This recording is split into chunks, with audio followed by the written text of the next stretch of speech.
ओम शांति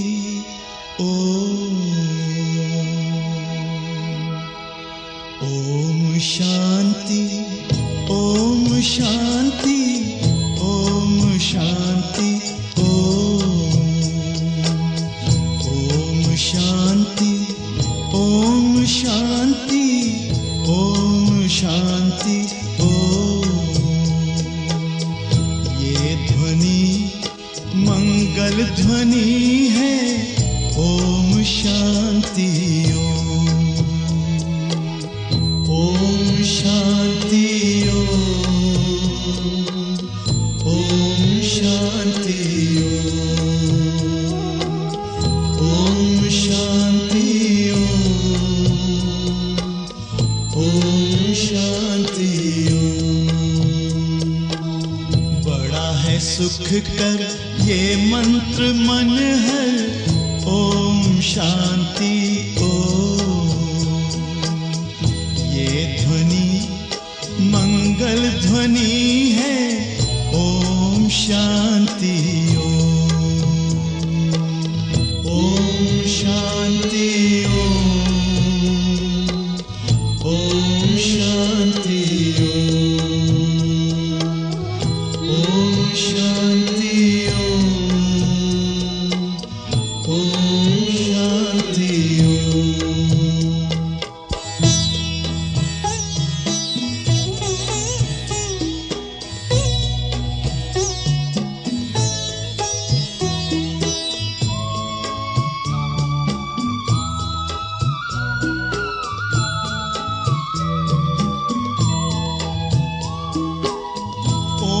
शांति से हम गूंजाएं आओ धरती व्योम, आओ धरती व्योम।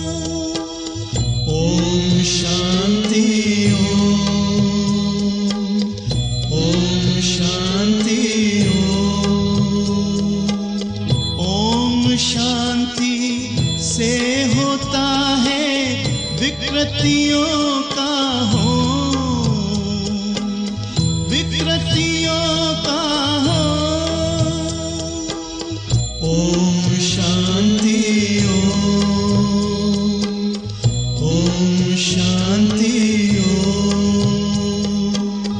ओम शांति की महिमा समझे दुनिया की हर कौम। ये ध्वनि मंगल ध्वनि है। ओम शांति ओम शांति ओम शांति ओम शांति ओम शांति।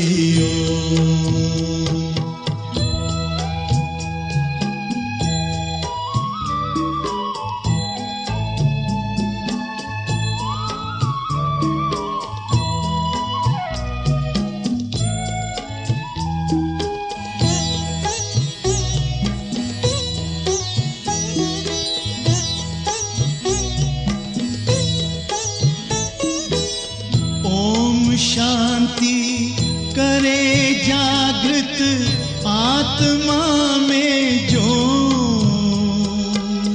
आत्मा में जो।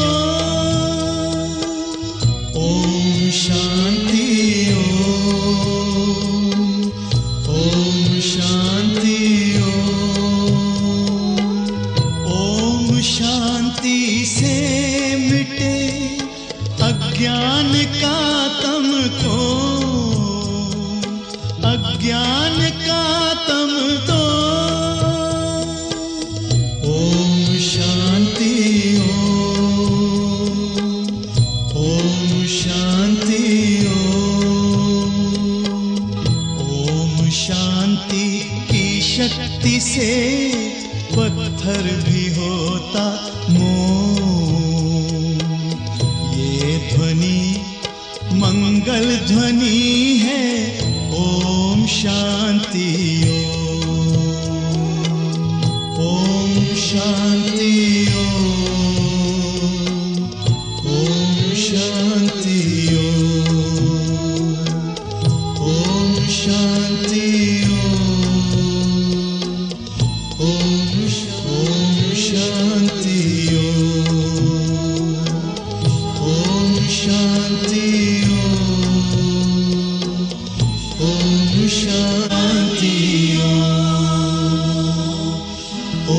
शांति ओम शांति ओम शांति ओम शांति ओम शांति। 15/2/2021 को साकार मुरली छ।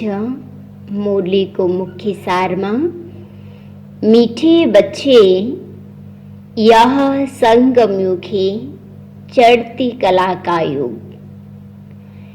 इसमें सभी का भला होता है, इसलिए कहा जाता चढ़ती कला तेरे भाने सर्व का भला। मीठे बच्चे यह संगम युग है, चढ़ती कला का युग। इसमें सभी का भला होता है, इसलिए कहा जाता चढ़ती कला तेरे भाने सर्व का भला। आज बाबाले सारमा भन्नुभयो कि यो संगम युग हो। अहिलेको समय यस्तो समय छ, हरेक कुरामा कल्याण हुन्छ, हरेक कुरामा उन्नति नै समाएको हुन्छ। चाहे नराम्रो पनि किन नहोस्, त्यो नराम्रोले पनि अगाडिको लागि सावधानी दिएको हुन्छ, राम्रोले त अझै प्रेरणा दिइरहेको हुन्छ। त्यसकारण बाबाले भन्नुहुन्छ यो संगम युग भनेको भला हुनेको युग हो, आफ्नो लागि पनि दुसराको लागि पनि। यस कारणले संगम युगमा चढ्ती कला हुन्छ, उन्नतिको समय हो संगम युग भनेको। र हाम्रो उन्नतिको साथसाथमा यसले अरूलाई पनि त प्रेरणा दिइरहेको हुन्छ हाम्रो प्रगतिले। त्यसकारण बाबा भन्नुहुन्छ हाम्रो द्वारा दुसराको अरूको पनि के हुन्छ, कल्याण हुन्छ, अरूको पनि त्यसमा भलो हुन सक्छ। प्रश्नमा छ, बाबा सभी ब्राह्मण बच्चों को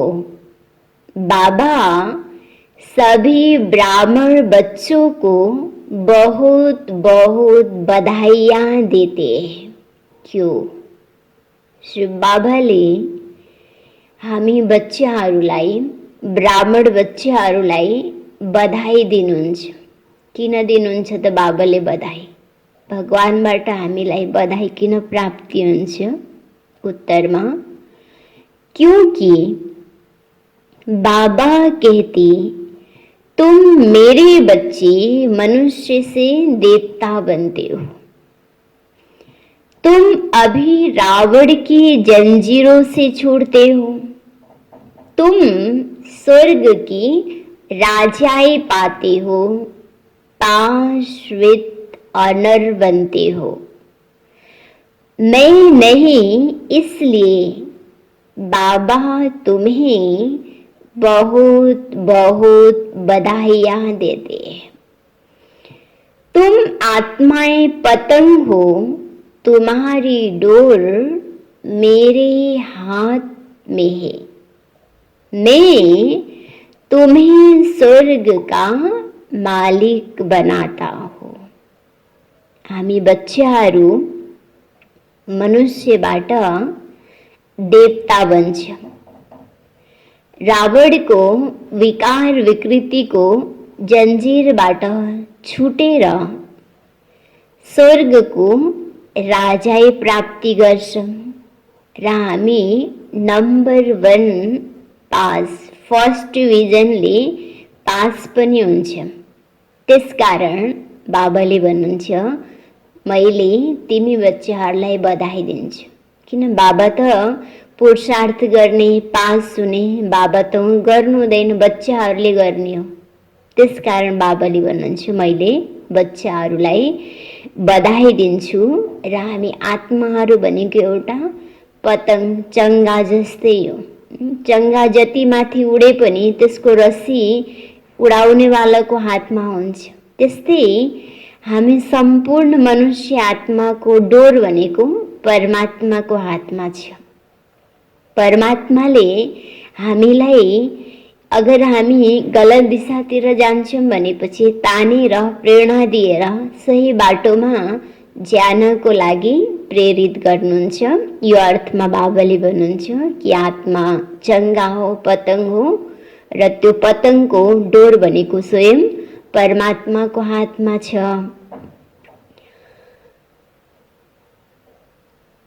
गीतमा छ, आखिर वह दिन आया आज।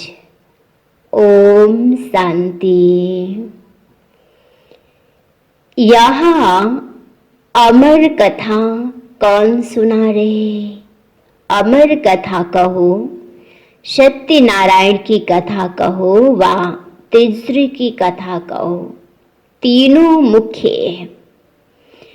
अभी तुम किसके सामने बैठे हो और कौन सुना रहे? सुनाउने वाला स्वयं भाग्य विधाता बाबा हुनुहुन्छ र हामी सुन्नेवाला सम्पूर्ण मनुष्य आत्मा ज्योति, आत्मा रूपी ज्योतिलाई पिता परमात्माले सुनाइराख्नु भएको छ। अमरनाथ बाबाले सत्संग में इसने भी बहुत किए, वहाँ तो सब मनुष्य देखने में आते, कहेंगे फलाना सन्यासी कथा सुनाते। माना ब्रह्मा बाबाले पनि बहुत सत्संग गुरु गर्नुभयो। त बाबा भन्नुहुन्छ सत्संगमा बसेपछि भगवानले सुनाउँदै हुनुहुन्छ, यो स्मरण हुँदैन, फलानु गुरुले सुनाउँदै हुनुहुन्छ या फलानु महात्माले सुनाउँदै हुनुहुन्छ। माना हाम्रो बुद्धि देहको तरफ जान्छ। त बाबाले भन्नुहुन्छ यहाँ हाम्रो बुद्धि देहको तरफ जाँदैन। मुरली सुनाउने वालाको शिव बाबा, कोलाई सुनाउनु भएको? म आत्मालाई सुनाउनु भएको छु। म आत्माले सुनिरहेको छु स्वयं परमात्माको महावाक्य। त यसरी बाबा भन्नुहुन्छ यहाँ हाम्रो बुद्धि सिधा परमात्मासित जोड्छ। तो शिवानंद सुनाते हैं, भारत में तो ढेर सत्संग है, गली गली में सत्संग है। माताएं भी पुस्तक उठाए बैठ सत्संग करती है, तो वहाँ मनुष्य को देखना पड़ता है। लेकिन यहाँ तो वंडरफुल बात है, तुम्हारी बुद्धि में कौन है परमात्मा? तुम कहते हो अभी बाबा सामने आया हुआ है, निराकार बाबा हमको पढ़ाते हैं।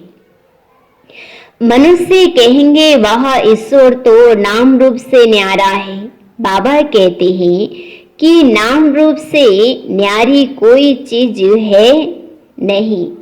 तुम जानते हो यहाँ कोई भी साकार मनुष्य नहीं पढ़ाते हैं, और वहाँ और कहाँ भी जाओ सारे वर्ल्ड में साकार ही पढ़ाते हैं। यहाँ तो सुप्रीम बाप है जिसको निराकार गॉड फादर कहा जाता है, वह निराकार साकार में बैठ पढ़ाते हैं। यह बिल्कुल नई बात है। जन्म भाई जन्म तुम सुनते आए हो, फलाना यह फलाना पंडित है, गुरु है, ढेर के ढेर नाम है। भारत तो बहुत बड़ा है, जो भी कुछ सिखाते हैं समझाते हैं वह मनुष्य ही है। मनुष्य ही शिष्य बनते हुए ही अनेक प्रकार के मनुष्य ही फलाना सुनाते हैं, हमेशा शरीर का नाम लिया जाता है। भक्ति मार्ग में निराकार को बुलाते हैं कि हे पतित पावनाओ, वही आकर बच्चों को समझाते हैं। तुम बच्चे जानते हो कि कल्प कल्प सारी दुनिया जो पतित बन जाती है उनको पावन करने वाला एक ही निराकार बाप है। तुम यहाँ जो बैठे हो तुम्हारे में भी कई कच्चे हैं, कई पक्के, क्योंकि आधा कल्प तुम देह अभिमानी बने हो। अब देही अभिमानी इस जन्म में बनना है, तुम्हारा देह में रहने वाली जो आत्मा है उनको परमात्मा बैठ समझाते हैं। आत्मा ही संस्कार ले जाती है। आत्मा कहती है आर्गन्स द्वारा कि मैं फलाना हूँ, परंतु आत्मा अभिमानी तो कोई भी बने नहीं है। तो बाप समझाते हैं जो इस भारत में सूर्यवंशी चंद्रवंशी थे वही इस समय आकर ब्राह्मण बनेंगे, फिर देवता बनेंगे। मनुष्य देह अभिमानी रहने की आदत है, देही अभिमानी बनना भूल जाते। इसलिए बाबा घड़ी घड़ी कहते देही अभिमानी बनो। शरीर को स्मरण करने, शरीर को भान में रहने, एकदम संस्कार बने से कुछ मैं आत्मा हूँ, आत्मा स्मृति में रहने हाम्रो बानी छैन नि। त्यस कारण बाबाले आदत बनाउनको लागि बार बार स्मरण दिनुहुन्छ कि आफूले आफूलाई आत्मा सम्झ्यो, आत्मा स्मृतिमा रह, देह हैन आफूलाई देही सम्झ, देही बन भनेर। आत्मा ही भिन्न भिन्न चोला लेकर पाठ बचाती है, यह है उनके आर्गन्स। अब बाप बच्चों को कहते हैं मन मना भव। बाकी सिर्फ गीता पढ़ने से कोई राज्य भाग्य थोड़ी मिल सकता है। तुमको इस समय त्रिकालदर्शी बनाया जाता है, रात दिन का फर्क है ना। बाप समझाते मैं तुमको राजयोग सिखाता हूँ, कृष्ण तो सतयुग का प्रिंस है। जो सूर्यवंशी देवताएं थे उनमें कोई ज्ञान नहीं, ज्ञान प्राय लोप हो जाएगा। ज्ञान है ही सदगति के लिए। सतयुग में दुर्गति में कोई होते नहीं, वह है ही सतयुग, अभी है कलयुग। भारत में पहले सूर्यवंशी 8 जन्म, फिर चंद्रवंशी 12 जन्म। यह एक जन्म अभी तुम्हारा सबसे अच्छा है। तुम हो प्रजापिता मुख वंशावली। यह है सर्वोत्तम धर्म। देवता धर्म सर्वोत्तम धर्म नहीं कहेंगे, ब्राह्मण धर्म ही सबसे ऊंचा है। देवताएं तो प्रारब्ध भोगते हैं। आजकल बहुत सोशल वर्कर है, तुम्हारी है रूहानी सर्विस। वह है जिस्मानी सेवा करना, तुम्हारी सर्विस एक ही बार होती है। आगे यह सोशल वर्कर आदि नहीं थी, राजा रानी राज्य करते थे। सतयुग में देवी देवता थे, तुम ही पूज्य थे, फिर पुजारी बने। लक्ष्मी नारायण द्वापर में जब मार्ग में जाते तो फिर मंदिर बनते। पहले पहले शिव का बनाते, वह है सर्व का सदगति दाता, तो उनकी जरूर पूजा होनी चाहिए। शिव बाबा ने ही आत्मा को निर्विकारी बनाया था। फिर होती है पूजा देवी देवताओं की। तुम ही पूज्य थे, फिर पुजारी बने। बाबा ने समझाया है चक्र को याद करते रहो। सीढ़ी उतरते उतरते एकदम पट पर आकर पड़े हो। अब तुम्हारी चढ़ती कला है। कहते हैं चढ़ती कला तेरे भाने सर्व का भला। सारी दुनिया के मनुष्य मात्र की अब चढ़ती कला, सारी दुनिया के मनुष्य मात्र की अब चढ़ती कला करता हूँ। पतित पावन आकर सबको पावन बनाते हैं। जब सतयुग में था तो चढ़ती कला थी, और बाकी सब आत्माएं मुक्ति धाम में थी। बाप बैठ समझाते ही, मीठे मीठे बच्चों, मेरा जन्म भारत में ही होता है। शिव बाबा आया था, गाया हुआ है, अब फिर आया हुआ है, इसको कहा जाता है राजस्व अश्वमेध अविनाशी रुद्र ज्ञान यज्ञ। सो राज्य पाने के लिए यज्ञ रचा हुआ है। विघ्न भी पढ़ते, अब भी पढ़ रहे हैं। जहाँ प्राप्ति हुन्छ त्यहाँ तलमाथि त जरुर हुन्छ, प्राप्तिको मार्गमा हिँडेपछि। त्यस्तै बाबाले पनि भन्नुहुन्छ, हामी जुन मार्गमा हिँडिरहेको छौँ, यो मार्गमा हामीलाई वर्तमान समयमा पनि भविष्यमा पनि अथाह प्राप्ति हुन्छ। त त्यसमा सानो सानो तलमाथि त हुन्छ।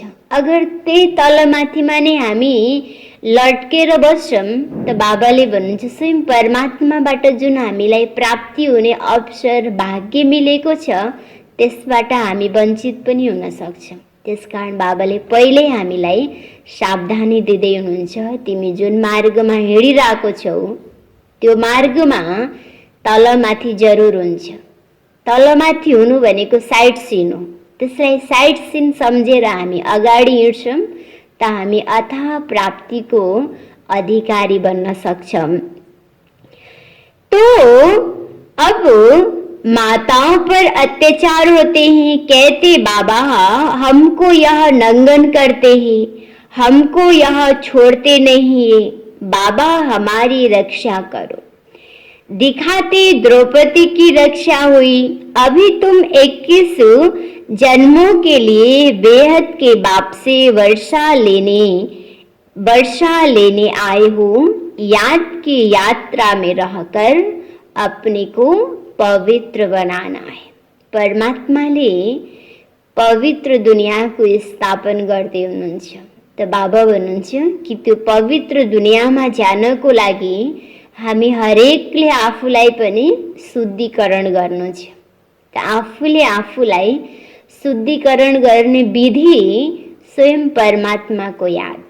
हामीले कर्म श्रेष्ठ गर्छौँ, परमात्माको याद गर्छौँ, त त्यो यादले हाम्रो जीवनलाई शुद्धिकरण गराउँछ, पवित्र बनाउँछ।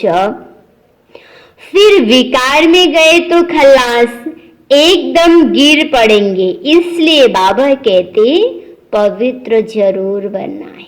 याद पनि गरिरहेको छौँ, विकारको बस पनि भइरहेको छौँ, त्यो फेरि बाबाले भन्नुहुन्छ भएन। अब जो कल्प पहले बने थे वही पवित्रता की प्रतिज्ञा करेंगे। फिर कोई पवित्र रह सकते, कोई नहीं रह सकते। मुख्य बात यही याद, मेन भनेको परमात्माको याद हो। जुन जीवनमा हामीले शुद्धतालाई धारणा गर्यौं त्यो जीवनभर हाम्रो एकदम पक्का होस्।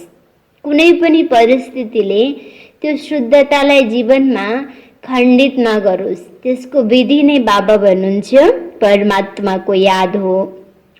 याद करेंगे, पवित्र रहेंगे और सुदर्शन चक्र फिराते रहेंगे तो फिर ऊंच पद पाएंगे।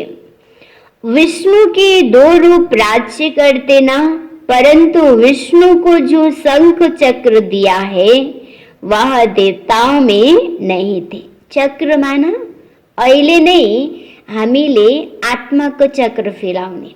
जब आत्माको चक्र फिराउँछौं, सोको चक्र फिराउँछौं, सोमा भएको कमी कमजोरीहरू देखिन्छ र त्यो सोमा भएको कमी कमजोरीहरूलाई हामीले आत्मचिन्तन गरेर हटाउँछौं, मिटाउँछौं भनेपछि भविष्यमा हामीलाई देवपदको प्राप्ति हुन्छ। त त्यसको निशानी देवताको हातमा देखाइदिएको। किन? देवता भनेको सम्पूर्ण अवस्थालाई प्राप्त गरेको हो। अहिले हाम्रो अवस्था सम्पूर्ण छैन। कई बार परिस्थितिले हामीलाई तल झार्न पनि सक्छ, त्यसकारण निशानी देवताको हातमा देखाइदिएको। बाँकी बाबाले भन्नुहुन्छ देवताहरूको हातमा त्यो हुन्थेन, त्यो गर्ने भनेको अहिले हामी ब्राह्मणले नै हो, ब्राह्मण जीवनमा नै हो। ज्ञानको चिन्तन गर्ने, आत्माको दर्शन गर्ने, विकार विकृतिमाथि विजय प्राप्ति गर्ने, आफ्नो जीवनलाई यो संसारमा रहँदा रहँदै पनि कमलको फूल समान पवित्र बनाउने, यो सब बाबाले भन्नुहुन्छ हाम्रो यादगार हो, जो विष्णु का हाथ में दिखाई दियो। लक्ष्मी नारायण को भी नहीं था। विष्णु तो सूक्ष्म वतन में रहते हैं, उनको चक्र के नॉलेज की दरकार नहीं, वहां तो मूवी चलती है। अभी तुम जानते हो कि हम शांति धाम के रहने वाले हैं, वह है निराकारी दुनिया। अब आत्मा क्या चीज है वह भी मनुष्य मात्र नहीं जानते। कह देते आत्मा सो परमात्मा। आत्मा के लिए कहते एक चमकता हुआ सितारा है जो वृकुटी के बीच रहता है। इन आंखों से देख न सके, भल कोई कितना भी कोशिश करे शीशे आदि में बंद करके रखे कि देखे कि आत्मा निकलती कैसी है। कोशिश करते परंतु किसको भी पता नहीं पड़ता है आत्मा क्या चीज है, कैसे निकलती है। बाकी इतना कहते हैं आत्मा स्टार मिसल है, दिव्य दृष्टि बिगड़ उसको देखा नहीं जाता। भक्ति मार्ग में बहुतों को साक्षात्कार होता है। लिखा हुआ है अर्जुन को साक्षात्कार हुआ अखंड ज्योति है। अर्जुन ने कहा हम सहन नहीं कर सकते। बाप समझाते इतना तेजमय आदि कुछ ही नहीं। जैसे आत्मा आकर शरीर में प्रवेश करती है पता थोड़ी पड़ता है। अब तुम भी जानते हो कि बाबा कैसे प्रवेश कर बोलते, आत्मा आकर बोलती है।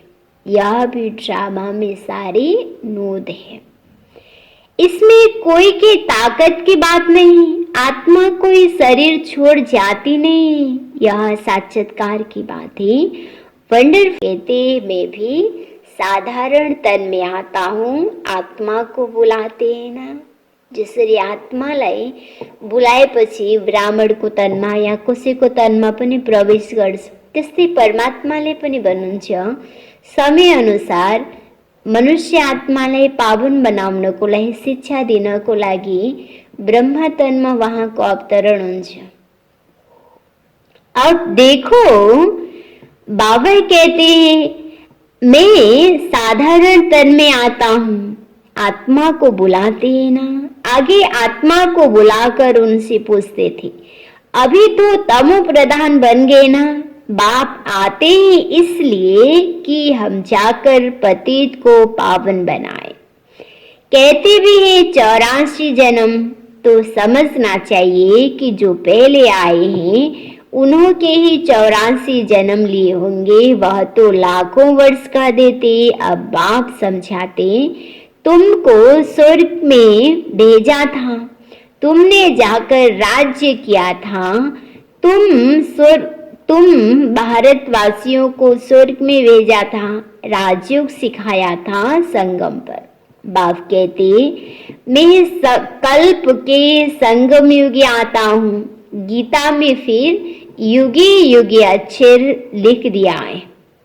अभी तुम जानते हो हम सीढ़ी कैसे उतरते हैं फिर चढ़ते हैं, चढ़ती कला फिर उतरती कला। अभी यह संगम युग है, सर्व की चढ़ती कला का युग। सब चढ़ जाते हैं, सब ऊपर में जाएंगे, फिर तुम आएंगे स्वर्ग में पाड़ बचाने। सतयुग में दूसरा कोई धर्म नहीं था, उनको कहा जाता है वाइसलेस वर्ल्ड। फिर देवी देवताएं वाम मार्ग में गिरते हैं, तो अब है विशेष वर्ल्ड। अनेक धर्म है, बाकी एक ही देवी देवता धर्म नहीं। मेन जुन जड़ हो त्यो नै छैन। यो सृष्टि रूपी यो रुख हो, आज हाँगा बिगाले मात्रै अडाएको छ। त्यसकारण बाबाले भन्नुहुन्छ हाँगा बिगाले कहिलेसम्म अडाउन सक्छ, જડે થઈને બને પછી રૂપ તો જરૂર ઢળશે ને. તો એ સૃષ્ટિ રૂપી રૂપ पनि अब અંતિમ અવસ્થામાં છે, ઢલની અવસ્થામાં છે. त्यस कारण पुनः बाबाले फेरि आदि सनातन देवी देवता धर्मको स्थापन गर्दै हुनुहुन्छ. यो संसारलाई सुन्दर नयाँ बनाउँदै हुनुहुन्छ. हरेक मनुष्य जीवनलाई श्रेष्ठ पावन बनाउनको लागि श्रेष्ठ शिक्षा दिँदै हुनुहुन्छ. जरूर जब ना हो तब फिर स्थापना हो. बाप कहते मैं ब्रह्मा द्वारा आकर आदि सनातन देवी देवता धर्म की स्थापन कराता हूँ. यहाँ ही करेंगे ना तो त्यो कार्य सारा परमात्माले ए धरतीमा गर्नुहुन्छ. सूक्ष्म वतनमा बसेर त गर्न मिल्दैन, प्रेरणाले पनि गर्न मिल्दैन. त्यो हुनाले परमात्माको परकाया प्रवेश हुन्छ. ब्रह्मातनको परमात्माले आधार लिनुहुन्छ. लिखा हुआ है ब्रह्मा द्वारा आदि सनातन देवी देवता धर्म की रचना रचते ही तुमको इस समय पावन नहीं कहेंगे, पावन बन रहे हैं. टाइम तो लगता है ना. पति से पावन कैसे बने यह कोई शास्त्रों में नहीं. वास्तव में महिमा तो एक बाप की है. उस बाप को भूलने के कारण ही आर्फन बन पड़ते हैं, लड़ते रहते हैं. फिर कहते सब मिलकर एक कैसे हो. भाई भाई है ना. बाबा तो अनुभवी है, भक्ति भी इसने पूरी की है, सबसे अधिक गुरु किए हैं. अब बाप कहते हैं इन सब को छोड़ो, अब मैं तुमको मिला हूँ सर्व का सदगति दाता. सत श्री अकाल कहते ना, अर्थ नहीं समझते, पढ़ते तो बहुत रहते हैं. बाप समझाते अभी सब पति थे, फिर पावन दुनिया बनेगी, अविनाशी खंड है, यह कोई को पता नहीं. भारत का कभी विनाश नहीं होता है और न कभी प्रलय होती है. यह जो दिखाते हैं सागर में पीपल के पत्ते पर कृष्ण आया. अब पीपल के पत्ते पर तो बच्चे आ न सके. बाबा समझाते तुम गर्भ से जन्म लेंगे बड़े आराम से. वहाँ गर्भ भी महल कहा जाता है. यहाँ गर्भ जेल है. सतयुग में गर्भ महल है. आत्मा तो पहले से साक्षात्कार होता है. यह तन छोड़ दूसरा लेना है. वहाँ आत्मा अभिमानी रहते हैं. मनुष्य तो न रचता को न रचना के आदि मध्य अंत को जानते हैं. अभी तुम जानते हो बाप है ज्ञान का सागर, तुम हो मास्टर सागर. तुम हो माताएं नदियां और यह गोप है ज्ञान मान सरोवर. यह ज्ञान नदियां है, तुम हो सरोवर. प्रवृत्ति मार्ग चाहिए ना. तुम्हारा पवित्र गृहस्थ आश्रम था, अभी पतित है. बाबा कहते यह सदैव याद रखो कि हम आत्मा है, एक बाप को याद करना है. बाबा ने फरमान दिया कोई भी देहधारी को याद नहीं करो. इन आंखों से जो कुछ देखते हो वह सब खत्म हो जाना है. इसलिए बाबा कहते हैं मन मना भव मध्याजी भव. इस कब्रिस्तान को भूलते जाओ. माया के तूफान बहुत आएंगे, इससे डरना नहीं है. बहुत तूफान आएंगे परंतु कर्मेंद्रियों से कर्म नहीं करना है. तूफान आते हैं तब जब तुम बाप को भूल जाते हो। तूफान कहिले आउने रहेछ त? तूफान हामीले भगवानलाई जब बिर्सिन्छौँ, बाबालाई जब बिर्सिन्छौँ, तब नै तूफान आउने रहेछ, तब नै परिस्थिति आउने रहेछ। त्यसकारण बाबाले भन्नुहुन्छ निरन्तर श्वासोश्वास हामीले के गर्नुहुन्छ? परमात्मालाई याद गर्नु छ, जीवनमा परिस्थिति तूफान नआओस् भनेर। अब देखो, तूफान आते हैं तब जब तुम बाप को भूल जाते हो। यह याद की यात्रा एक ही बार होती है। वह है मृत्युलोक की यात्रा, अमरलोक की यात्रा यह है। तो अब बाप कहते कोई भी देहधारी को याद नहीं करना है। बार बार बाबाले सावधानी दिलाउँदै हुनुहुन्छ। किन? देहधारीलाई त जन्म जन्म याद गर्यो, अनुभवी छौँ नि हामी। जति देहधारीलाई याद गर्यो त्यति हामी दुखी हुँदै आयो। अब एक विदेही बाबालाई याद गरेर सुखको अनुभूति गर्नु छ। एक विदेही बाबालाई, निराकार बाबालाई याद गरेर जुन हामीलाई सुख मिल्छ, जुन हामीलाई प्राप्ति हुन्छ, त्यसको पनि बाबाले भन्नुहुन्छ अनुभवी बन। अब देखो बच्चे शिव जयंती की कितनी तारे भेजते हैं। बाप कहते तत्तम, तुम बच्चों को भी बाप बधाइयाँ देते। वास्तव में तुमको बधाइयाँ हो, क्योंकि मनुष्य से तुम देवता बनते हो ना। भगवानले हामीलाई बधाई दिँदै हुनुहुन्छ। मनुष्यबाट, पतितबाट पावन श्रेष्ठ देवता हामी बन्दैछौँ, पूजनीय बन्दैछौँ। त्यसको उपलक्ष्यमा भगवानले त बधाई दिनुभयो, त हाम्रो पुरुषार्थ, हाम्रो चिन्तन पनि त्यो किसिमको छ या छैन, त हामी हरेकले फेरि आफूलाई चेकिङ गर्ने र आफ्नो पुरुषार्थ, आफ्नो अवस्थालाई फेरि त्यो लायक पनि गराउने। अब देखो, वास्तव में तुमको बधाइयाँ हो, क्योंकि मनुष्य से देवता तुम बनते हो। फिर जो पाशवित अनर होगा उनको जांचते मार्क्स और अच्छा नंबर मिलेगा। बाप तुमको बधाइयाँ देते हैं कि अब तुम रावण की जंजीरों से छूटते हो, विकार को जंजीरबाट, विकृतिबाट। सभी आत्माएं पतंग हैं, सबकी रस्सी बाप के हाथ में है।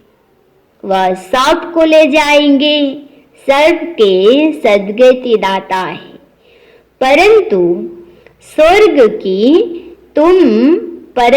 तुम स्वर्ग की राजाई पाने के लिए पुरुषार्थ कर रहे हो। अच्छा, मीठी मीठी सीखी लधी बच्चों प्रति माता पिता बाप दादा का याद प्यार और गुड मॉर्निंग। रूहानी बाप की रूहानी बच्चों को नमस्ते। रूहानी बच्चों की रूहानी बाप को याद प्यार, गुड मॉर्निंग, नमस्ते नमस्ते। धारणाको लागि मुख्य सार छ। पहिलो नम्बरमा, पाशवित अनर होने के लिए, पाशवित अनर होने के लिए एक बाप को याद करना किसी भी देहधारी को नहीं। इन आँखों से जो दिखाई देता है उसे देखते भी नहीं देखना है। पाशवित अनर होने के लिए एक बाप को याद करना है, किसी भी देहधारी को नहीं। इन आँखों से जो दिखाई देता है उसे देखते भी नहीं देखना है। दूसरा नंबर में, हम अमरलोक की यात्रा पर जा रहे हैं। हम अमरलोक की यात्रा पर जा रहे हैं, इसलिए मृत्यु लोक का कुछ भी याद न रहे। इन कर्मेंद्रियों से कोई भी विकर्म न हो, यह ध्यान रखना है। हम अमरलोक की यात्रा पर जा रहे हैं, इसलिए मृत्यु लोक का कुछ भी याद न रहे। इन कर्मेंद्रियों से कोई भी विकर्म न हो, यह ध्यान रखना है। वरदान माझा अतीन्द्रिय सुखमय स्थिति द्वारा अनेक आत्माओं का आह्वान करने वाले विश्व कल्याणकारी भव। अतीन्द्रिय सुखमय स्थिति द्वारा अनेक आत्माओं को आह्वान करने वाले विश्व कल्याणकारी भव। विस्तार में जितना लास्ट कर्मातीत स्टेज समीप आती जाएगी, उतना आवाज से परे शांत स्वरूप की स्थिति अधिक प्रिय लगेगी। इस स्थिति में सदा अतीन्द्रिय सुख की अनुभूति होगी और इसी अतीन्द्रिय सुखमय स्थिति द्वारा अनेक आत्माओं को सहज आह्वान कर सकेंगे।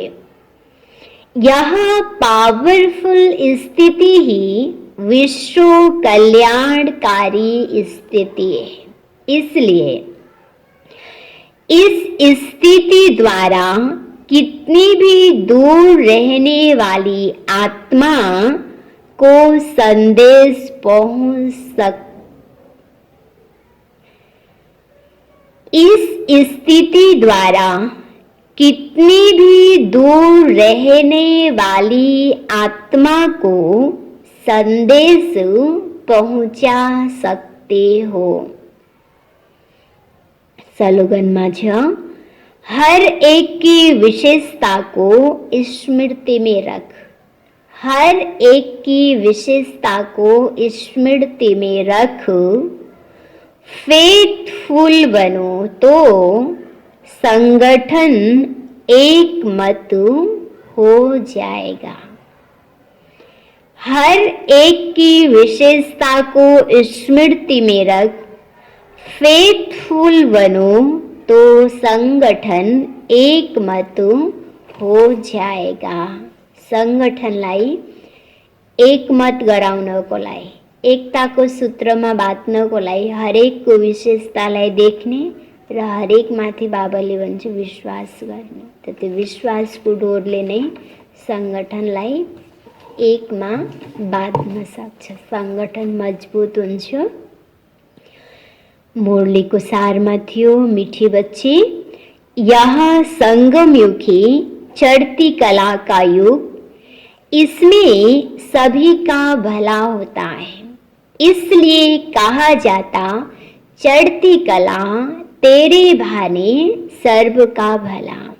प्रश्नोत्तर में बाबा सभी ब्राह्मण बच्चों को बहुत बहुत बधाइयाँ देते हैं। क्यों? क्योंकि बाबा कहते तुम मेरे बच्चे मनुष्य से देवता बनते हो। तुम अभी रावण की जंजीरों से छूटते हो। तुम स्वर्ग के राजाएं पाते हो, पाशवित अनर बनते हो। मैं नहीं, इसलिए बाबा तुम्हें बहुत बहुत बधाइयाँ देते हैं। तुम आत्माएं पतंगो, तुम्हारी डोर मेरे हाथ में है। मैं तुम्हें स्वर्ग का मालिक बनाता हूँ। ओम शांति।